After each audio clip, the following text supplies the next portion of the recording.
Hello and welcome muli sa aking kusina. Gagawa tayo ngayon ng isang masarap na merienda. Ito ay ang egg pie. And here are the following all-purpose flour, butter, baking powder, ice cold water. Para naman sa ating filling, gagamit tayo ng evaporated milk, condensed milk, cornstarch, vanilla, and eggs. So ang ating first step, yung ating flour, isama lang natin yung ating baking powder and mix it well. So, pag ready na yung ating flour, yung ating butter, kinat ko lang siya into cubes. Ilagay na rin natin. And then, gamit lang tayo ng pastry cutter. Kung wala kayo nito, pwede din kayong gumamit ng dalawang knives. So, durugin lang natin yung ating butter. Hanggang sa maging crumbly siya.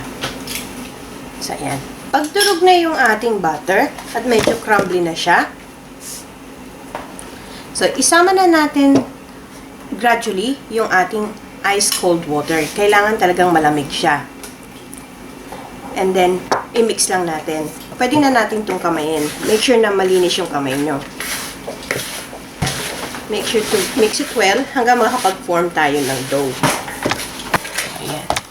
Ito na yung ating dough. I-form lang natin siya into a ball. And then, babalutin lang natin ito ng cling wrap. And we will put it in the fridge for half an hour. Para dun sa ating filling, ilagay na natin yung ating itlog. So, isi-separate lang natin yung isang egg white. So, apat na egg yolks, tatlong egg white yung nandito. Yung itong isang egg white, gagamitin natin for later. So, i-beat lang natin to using a wire whisk. Then, i-add natin yung ating evaporated milk, yung ating condensed milk, yung ating cornstarch. Then, lagay na natin yung ating sugar. And we will mix this hanggang ma-fully dissolve yung ating sugar. At yung vanilla. So, mix lang natin itong maigi. Make sure na dissolve maigi yung inyong cornstarch and well incorporated yung ating milk. So, once it's fully dissolved, we will set this aside.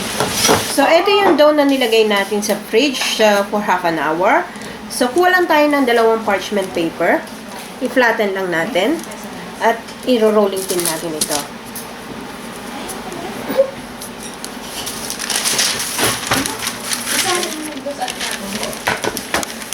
So, kuha tayo ng isa pang parchment paper. Ilagay natin sa ibabaw. Then, i-flatten natin. So, by the way, habang nagpa-flatten tayo nitong dough, mag-preheat na tayo ng oven sa 325 degrees Fahrenheit. So, continue lang natin ito pag-flatten hanggang makuha natin yung desired size. So, ayan. Flatten na yung ating dough. So, yung ating pan, sukat lang natin kung kasya na. So, kung kasya na, and then, itaob lang natin.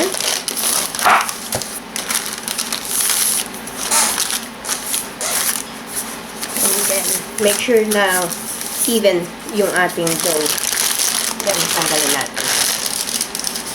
So, i-flatten lang natin yung nasa side. Make sure na wala yung air pocket.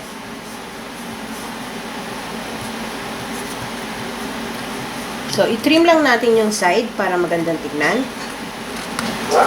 So, ready na yung ating pie dish. Kuha lang tayo ng pork. Lagyan lang natin ng indentation yung sides para may konting design.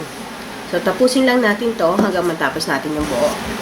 So, yung ating pie, tusukin lang natin ng pork para ma-release yung mga trapped air. Pati din sa sides.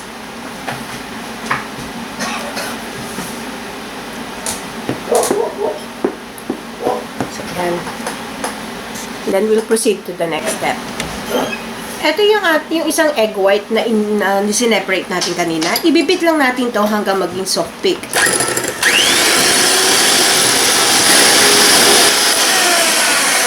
So, ayan. Soft peak na yung ating egg white. So, yung ating milk mixture, isama lang natin yung ating egg white. So, haluin lang natin maigi. So, medyo pisilin nyo lang ng konti. So, yan. Ready na yung ating milk mixture. Pwede na natin ito ngayon isalin dun sa ating crust. Yan na yung ating crust. Salin na natin yung ating mixture.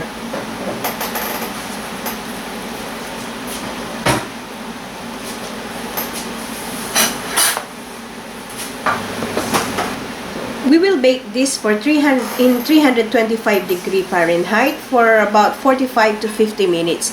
Check na lang natin mamaya yung tenderness using a stick. Halfway ng ating baking, ihinaan natin yung ating heat to 300 degrees Fahrenheit. So this been baking for an hour now. So kuha tayo ng stick, tusukin lang natin sa gitna. When it comes out clear, ready na ito. So, ito na ang ating finished product. Sana magustuhan niyo itong recipe na ito and share it with your friends. Hanggang sa susunod kong video, magkita-kita ulit tayo. Salamat! Bye!